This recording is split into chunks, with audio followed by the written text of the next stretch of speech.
WWE SmackDown Results April 8, 2022. The post-WrestleMania 38 edition of WWE SmackDown on Fox opens up with a video package of highlights from WrestleMania 38. We're live from the Fiserv Forum in Milwaukee, Wisconsin as Michael Cole welcomes us. He's joined at ringside by Pat McAfee. We go right to the ring and Kayla Braxton is waiting with a mic. She introduces Ronda Rousey and here she comes to a pop. Kayla says everyone can agree Rousey was in a very physical match on WrestleMania Saturday, and she kept her word when she said she'd make SmackDown Women's Champion Charlotte Flair tap out. We see video of Flair tapping while the referee was down. Kayla says Flair definitely felt the pressure. Rousey says she did make Flair tap, and she will again. But what matters is she lost and she didn't come here to make excuses. She mentions how the best needs to beat the one on top twice, and she beat Flair once not twice, making her tap not when it counted, and that's on her. Braxton asks what's next. Rousey says she wants a rematch but not a regular match. She doesn't want Flair to be able to get herself disqualified or counted out. She challenges Flair to an I Quit match at WrestleMania Backlash. Flair appears on the big screen, laughing. Fans boo her. Flair says Rousey couldn't beat her at checkers, let alone an I Quit match. Flair says quitting isn't in her DNA, but winning it. Flair goes on and says she's starting to think the baddest woman on the planet is a myth because Rousey can't win. Flair says no to the challenge, and tells Rousey to get to the back of the line, bitch. She laughs some more as Rousey looks on. Rousey has some news for Flair. The match will happen and Flair won't say she quits, she'll scream it when Rousey snaps her arm backwards. Rousey drops the mic and looks on as her music hits. We see how Sheamus and Ridge Holland defeated the New Day at WrestleMania 38, and how Butch was hard to control. Butch is set to wrestle his first SmackDown match tonight. We see Butch, Sheamus, and Holland backstage getting riled up. Sheamus says tonight they will finally let Butch loose. Butch vs Xavier Woods. We go back to the ring and out comes Butch with Sheamus and Ridge Holland as Samantha Irvin does the introductions. Butch rushes the ring and poses as we go back to commercial. Back from the break and out comes the New Day, Xavier Woods with Kofi Kingston. They taunt Sheamus and his crew, and go on about how since this is the SmackDown season opener, that means all records are reset and the two sides are 0-0 now. Woods talks some more trash and heads to the ring. The bell hits and they go at it. Butch levels Woods with a quick clothesline, then mounts him with right hands. Woods turns it around in the corner with chops to the chest. Butch fights Woods off but charges and gets sent face first into the turnbuckles. Butch with an enziguri in the corner, then a knee drop and an arm bar. Butch bends some of Woods' fingers back now. Woods finally gets free with his foot on the bottom rope. Butch stomps on Woods' elbow. Woods turns it around with a jawbreaker as fans rally now. Woods with a side Russian leg sweep and a basement dropkick, sending Butch to the floor dazed and stumbling around. Butch dodges a dropkick through the ropes and rocks Woods with a forearm. Butch slams Woods onto the edge of the apron and stares him down as Sheamus and Holland run over to celebrate with him. We go to a commercial. Back from the break and Butch uses Sheamus' 10 beats of the Bowden but a much wilder version as Sheamus taunts Woods. Butch keeps control and beats Woods up as Kofi tries to rally the crowd. Butch with a charging forearm for a 2 count. Butch grounds Woods by his arm and keeps his face into the mat now. Woods fights up and out as fans try to rally for him. Woods unloads but the referee backs him off. They run the ropes and dodge each other, then Woods rocks him and hits a heel kick to the face.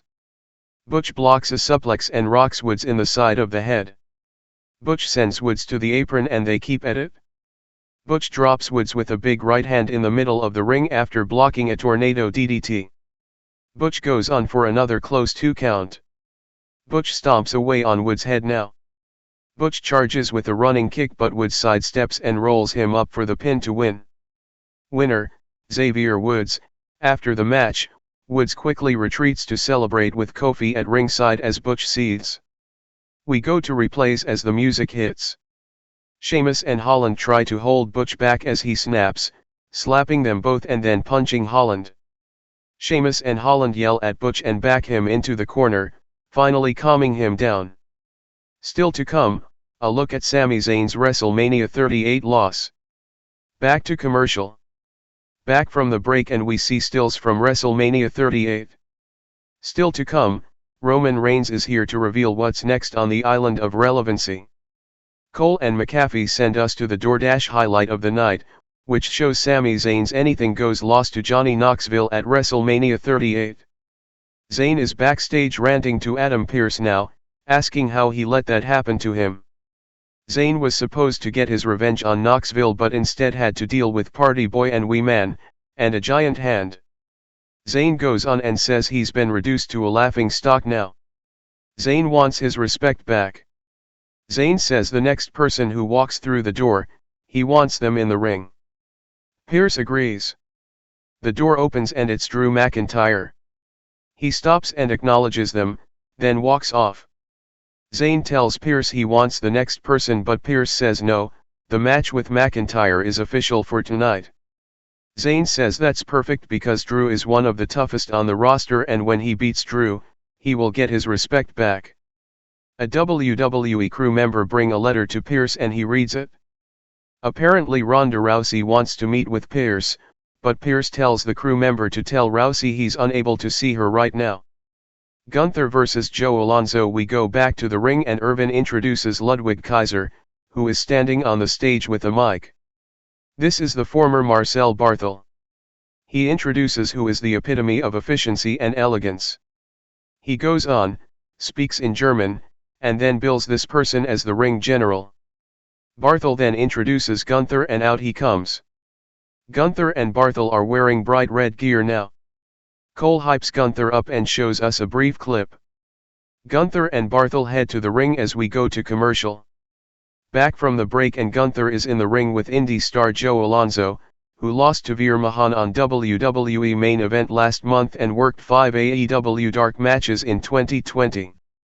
The bell rings and Gunther applies a headlock, then launches Alonzo with a hip toss. Gunther manhandles Joe in the corner. Joe tries to fight back but he just angers Gunther. Gunther with a big chop. He puts a boot to Joe's mouth in the corner, then levels him with a big boot to the face in the middle of the ring. Gunther takes his time with Alonzo, delivering big chops as Kaiser looks on. Gunther keeps control and stops to yell out at the crowd.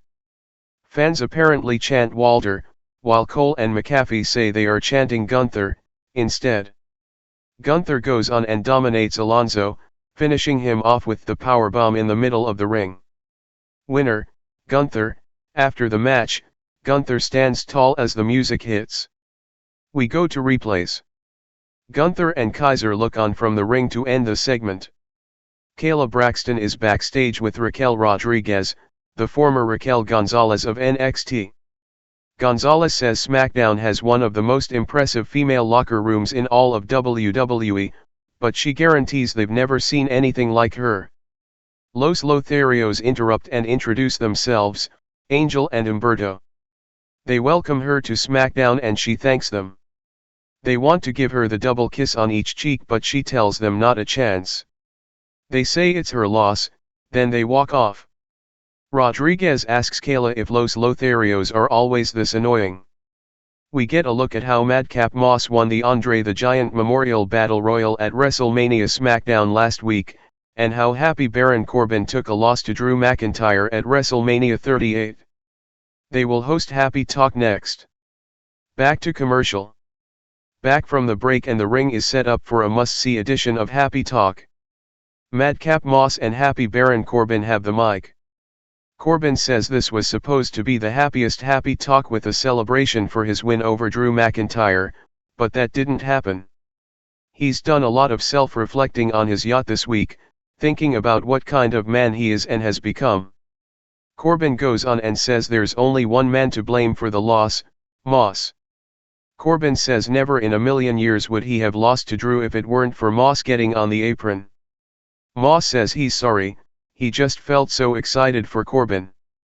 Corbin says it wasn't about Moss' feelings, but somehow he managed to take WrestleMania weekend and make it about himself, about him winning the Andre the Giant Memorial Battle Royal.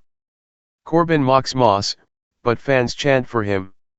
Corbin says Moss is getting too big for his suspenders, and he thinks Moss has forgotten that his place is to tell Corbin jokes. Corbin tells Moss to tell him jokes, and he tells too, but Corbin says they suck. Corbin says he brought Moss to SmackDown to tell jokes, but lately they have not been good. He gives Moss one more chance and tells him to tell a good joke like his job depends on it, because it does. This time Moss starts taking shots at Corbin with the joke. He laughs and fans pop. Corbin isn't laughing, and he asks the crowd why they think it's funny. Corbin drops Moss from behind and stomps away. Moss fights back to a pop. Corbin gets tossed around, stumbling over the Happy Talk set. Moss unloads and sends Corbin to the floor, retreating. Moss comes out and follows, but Corbin knees him, then launches him into the barrier. Corbin taunts Moss with the Andre Battle Royal statue and goes to slam him face first into the announce table, but Moss counters and slams Corbin's face over and over into the table as fans cheer him on. Moss brings it back into the ring for more punches, then a clothesline to the floor. Moss music hits as he tosses some of the set out, and stomps on Corbin's hat. Corbin seethes on the ramp with his back turned to the ring. Jinder Mahal is backstage with Shanky, and he's yelling at Adam Pearce about not getting a WWE Intercontinental title shot. Pearce says it's nothing personal. Jinder tells Pearce to bring Ricochet out of witness protection, and get him in the ring. Pearce is explaining himself when Ronda Rousey walks in. A scared Jinder leaves. Rousey asks Pearce if she has her I Quit match at WrestleMania Backlash. Pearce says it's not official yet, but it should be tomorrow. Rousey doesn't like that answer, but she'll take it, for now. Still to come, Sasha Banks vs Liv Morgan. Drew McIntyre vs Sami Zayn. We go back to the ring and out comes Drew McIntyre with his sword, Angela. McIntyre raises the sword to pyro and then heads to the ring as fans cheer him on. Back to commercial. Back from the break and out comes Sami Zayn as Drew looks on. The bell rings and Drew charges, but Sami goes right to the floor and stalls as the referee counts. Sami comes back in at the 9 count as fans chant cheese at him. Sami goes back to the floor to stall and the boos get louder. Drew grabs him and sends him into the barrier, then drops his face into the barrier. Drew rolls Sami back in and keeps control, nailing a big belly-to-belly throw. Drew works Sami over, chopping him and tossing him again. Sami dodges a big boot and goes back to the floor for a breather. Drew follows and slams him into the announce table. Drew lifts Sami high and drops him into the announce table again. Sami gets sent back out and he's close to getting counted out as he turns and walks out on the match. Drew chases him and drops him on the stage. Drew scoops Sami on his shoulders and carries him back into the ring.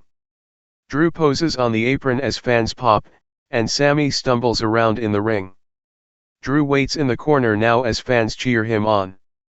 Drew goes for a Claymore kick, but Sami retreats to the floor. Sami hops over the barrier and runs away through the fans now, up the steps into the crowd. Sami is counted out. Winner by count out, Drew McIntyre. After the match, Drew looks on from the corner as the music hits and he's announced the winner. Drew poses with Angela and points it up at Sami, who is looking on from the crowd stairs. Still to come, we will see what happened with Pat McAfee at WrestleMania 38. Back to commercial. Back from the break and we see a WrestleMania 38 video package on Pat McAfee, Austin Theory, WWE Chairman and CEO Vince McMahon, and WWE Hall of Famer Steve Austin. Cole sends us to a new vignette, what he calls the first chapter in the story of Lacey Evans. We go to a pre-recorded promo from Evans, who has been away since announcing her second pregnancy in February of last year. Evans talks about coming from a small town in Georgia. Her father worked construction, her mom was a young mother of 5 kids. Her life beginning was rough because her father had mental health issues and addiction issues with drugs and alcohol. Her mom was caught in the middle of it trying to be the best mom she could be, then the physical, emotional, and mental abuse got to be too much, and before she could start elementary school, Evans was taken away from everything she knew. She says her mother loaded their belongings up in black trash bags, threw them in a car, and picked the kids all up from school, then left without their dad knowing. Evans goes on and says they drove from state to state, staying in women's shelters and at campgrounds for the rest of her life. She says moving around as much as she had to do made her learn that she could either adapt and overcome, accept the way things were and learn to roll with it, or completely give up. And she refuses to give up. Evans says she may not have the same straight shot to stardom that others in WWE have been blessed with, but that's okay because it makes her different than all the rest. She says what she's had to go through has made her into the woman she is today, motivated, ready for anything, confident, mother, wife, sister, daughter, U.S. Marine, and a WWE superstar. Evans says this doesn't make her better than any other WWE superstar, but they damn sure ain't better than her. WWE Women's Tag Team Champion Sasha Banks vs Liv Morgan. We go back to the ring and out come the new WWE Women's Tag Team Champions, Sasha Banks with Naomi. They hit the apron to pose as we go back to commercial. Back from the break and Banks waits in the ring as Naomi joins Cole and McAfee. We see what happened on Raw with Morgan and Rhea Ripley, and then how they were granted a title shot against Banks and Naomi next Monday on Raw. Megan Morant interviews Morgan in the back now. She says she came to SmackDown to beat Banks, and if she can do that, she and Rhea will have momentum going into their title shot. Morant asks if Ripley is here tonight with Liv, and Liv says she isn't, but she will be there on Monday when they win the titles. Liv walks off and heads to the ring. The bell rings and Liv rolls Banks up for a quick pin attempt. Banks rocks Liv and taunts her over being champion. They trade offense and Liv kicks Banks face first into the turnbuckles. Liv with a missile drop kick from the corner. Liv screams out for a pop, but misses as she charges in. Banks with a backstabber to send Liv to the floor. Banks stands tall in the ring while Liv is down on the outside. Back to commercial. Back from the break and Banks is hitting the Three Amigos. Banks goes to the top for the frog splash and she hits it for a close 2 count. We see Natalya and Shayna Baszler watching the match from backstage. Liv with an enziguri and some more offense now. Banks catches a kick but Liv also catches a kick. Banks drops her and rolls her into a 2 count. They trade pin attempts in the middle of the ring now. Banks drops Liv for a jackknife cover and they trade more pin attempts. Banks with a kick but Liv drops her with knees to the face. They are both down now as fans rally.